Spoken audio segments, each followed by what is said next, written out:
Hello and welcome to my channel. मैं अनाफ और बीकॉम स्टूडेंट। मैं आज आपके लिए बहुत ही मज़ेदार वीडियो लेके आई हूँ जिसके अंदर हम करेंगे सर्विस मार्केटिंग की यूनिट सेकंड। मैंने यूनिट फर्स्ट करवा दी है। अगर आपने यूनिट फर्स्ट नहीं देखी है तो आप जाके देख सकते हैं मेरे चैनल पे के ऊपर। मैं आपको उन सब्जेक्ट के नोट्स प्रोवाइड करवाऊँगी जिनकी आपको बुक मार्केट के अंदर अवेलेबल नहीं होती है। तो आज हम यूनिट करेंगे यूनिट सेकंड सर्विस मार्केटिंग की। तो सबसे पहले हम स्टार्ट करते हैं। इसके अंदर टॉपिक दे रखे हैं service marketing mix and gap. ये इसका वो है इंट्रोडक्शन, मतलब जो यूनिट है वो उसका स्टार्टिंग का टॉपिक। इसके अंदर टॉपिक्स हैं इंट्रोडक्शन, इसका 7 P's of service marketing, service gap framework, problems in service marketing, consumer behaviour in service marketing, employ role in service delivery, in conflict dealing in service. ये सारे टॉपिक हम धीरे धीरे अपनी वीडियोस के अंदर कवर करेंगे। तो आज हम स्टार्ट करेंगे 7 P's ऑफ सर्विस मार्केटिंग से। तो 7 P's क्या क्या होंगे सर्विस मार्केटिंग के? तो ये हैं 7 P's ऑफ सर्विस मार्केटिंग। सबसे पहले इसके मैं नाम बता देती हूँ पहले। Product, pricing, place, promotion, people, process, physical, evidence. सबसे पहले प्रोडक्ट। प्रोडक्ट क्या होगा? अब इसके अंदर आप सोचोगे कि इसमें मैंने कोई नोट्स नहीं बना रखे। मैंने इसमें खुद के नोट्स बना रखे जो मैं आपको समझाऊंगी। अगर आपको समझना है तो आपको बहुत अच्छे से समझ में आएंगे, तो आप समझ सकते हैं मेरी वीडियो को देख के। सबसे पहले एक बात होती है, प्रोडक्ट एक इनटेंजिबल थिंग होती है। ये सबको पता, एक इनटेंजिबल थिंग होती है। अब ये है कि इनटेंजिबल मतलब प्रोडक्ट टेंजिबल होता है, हम उसको टच कर सकते हैं, आप सोच रहे होंगे।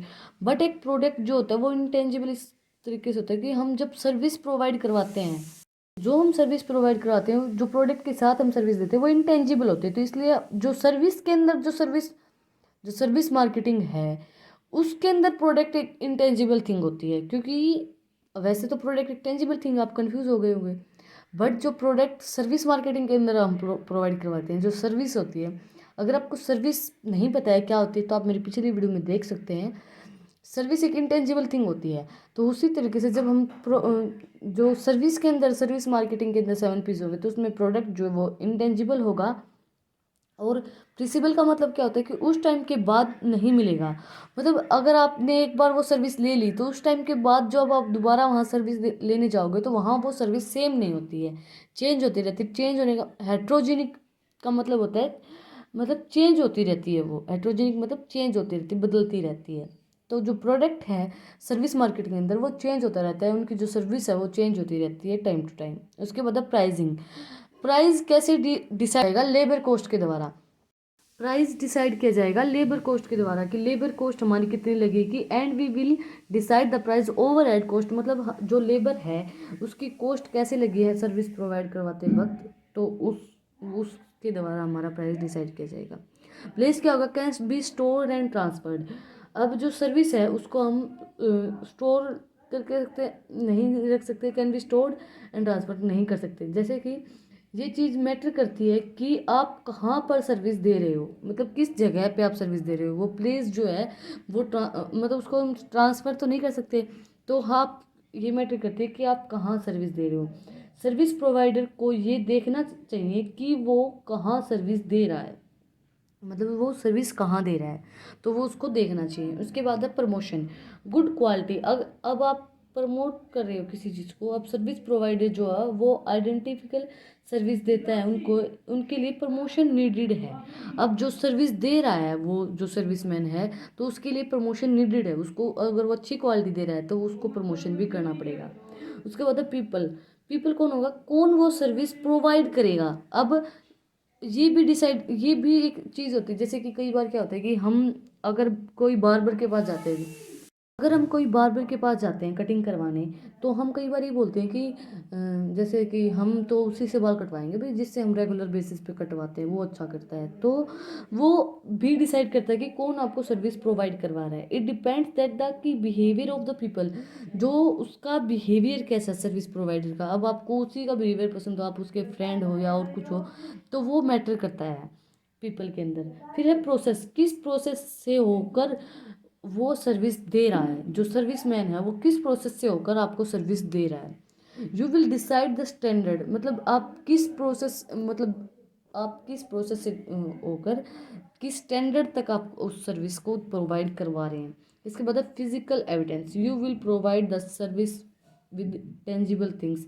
जो आप प्रोवाइड करवा रहे हो, वो सर्विस प्रोवाइड करवा रहे हो, वो टेंजिबल थिंग्स से ही प्रोवाइड करवा सकते हो।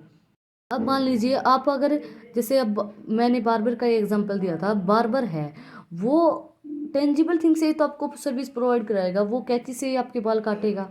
या आप होटल में जाते हो तो वो आपको खाना दे रहे हैं, तो वो खाना एक टेंजिबल थिंग हो गई, तो वो एक टेंजिबल थिंग से आपको सर्विस प्रोवाइड करवाते हैं। इसके बाद हमारा नेक्स्ट टॉपिक है service gap model. Service gap model क्या होता है?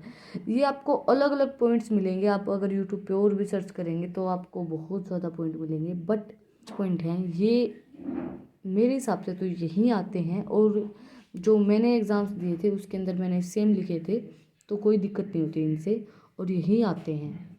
मॉडल है customer gap, knowledge gap, policy gap, delivery gap, communication gap. ये गैप हमारी जब हम सर्विस प्रोवाइड करवाते हैं तो आ जाते हैं हमारे, तो अब इनको एक्सप्लेन करेंगे।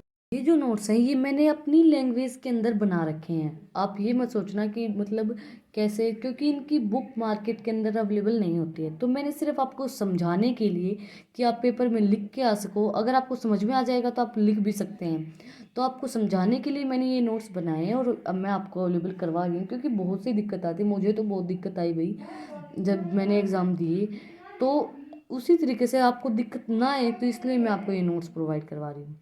तो सबसे पहला है कस्टमर गैप। कस्टमर गैप कैसे आता है? सर्विस जब हम प्रोवाइड करवाते हैं तो उनकी जो थिंकिंग होती है, इट डिपेंड्स ऑन कंपनी। एक तो उस कंपनी पे डिपेंड होता है, अगर कोई कंपनी बोल कर नहीं देती है तो कस्टमर गैप आ जाता है। अगर जैसे कि अब कोई कंपनी है, उसने बोल दिया कि हम आपको ये चीज़ प्रोवाइड करवाएंगे या ये सर्विस प्रोवाइड करवाएंगे, और उन्होंने वो सर्विस प्रोवाइड नहीं करवाई, तो वो कस्टमर दोबारा आपकी कंपनी में नहीं आएगा, तो वो कस्टमर गैप क्रिएट करता है। सेकंड गैप है नॉलेज गैप। अब मान लीजिए कस्टमर एक्सपेक्ट क्या कर रहा है, कि customer what expect to management, अब वो मैनेजमेंट से क्या एक्सेप्ट कर रहा है, और जो मैनेजमेंट है वो क्या सोच रही है कस्टमर के बारे में। अब मैनेजमेंट कुछ और सोच रही है और कस्टमर एक्सपेक्ट कुछ और करके बैठा है, तो वो उसकी नॉलेज के अंदर गैप आ जाता है, मतलब सर्विस के अंदर गैप आ जाता है, ये लगा लीजिए। फिर है पॉलिसी गैप। अब जो मैनेजमेंट है उसने बता दिया कि आपको हम ये पॉलिसी देंगे, और वो नहीं देती है, वो डिफरेंट पॉलिसी देती है, उससे कस्टमर जो है वो सेटिस्फाइड नहीं होता है, तो ये पॉलिसी गैप क्रिएट हो जाता है। इसके बाद फोर्थ पॉइंट है डिलीवरी गैप। अब सर्विस क्वालिटी उसकी सेटिस्फेक्शन नहीं है, सर्विस डिलीवरी वाले की, जो सर्विस डिलीवरी प्रोवाइड करवाए, वो सर्विस दे के गया है, सर्विस क्वालिटी है उसकी, वो सेटिस्फेक्ट नहीं कर रही है, तो आपकी डिलीवरी गैप आ जाता है। डिलीवरी वाला ही अच्छा नहीं लगा उनको, या फिर डिलीवरी वाले का बिहेवियर अच्छा नहीं है, तो वो डिलीवरी गैप क्रिएट करता है। इसके बाद फिफ्थ पॉइंट है कम्युनिकेशन गैप। इसके बाद लास्ट फाइनल गैप है कम्युनिकेशन गैप। कम्युनिकेशन गैप क्या होगा? सर्विस डिलीवरी वाला है एक्सटर्नल कम्युनिकेशन, मतलब वी डोंट नो टेक, मतलब जो कम्युनिकेशन गैप वाला है, you don't take any feedback, so it will be create communication gap. वो डिलीवरी वाला है, उसने कोई फीडबैक लिया ही नहीं कि आपको प्रोडक्ट अच्छा लगा नहीं लगा,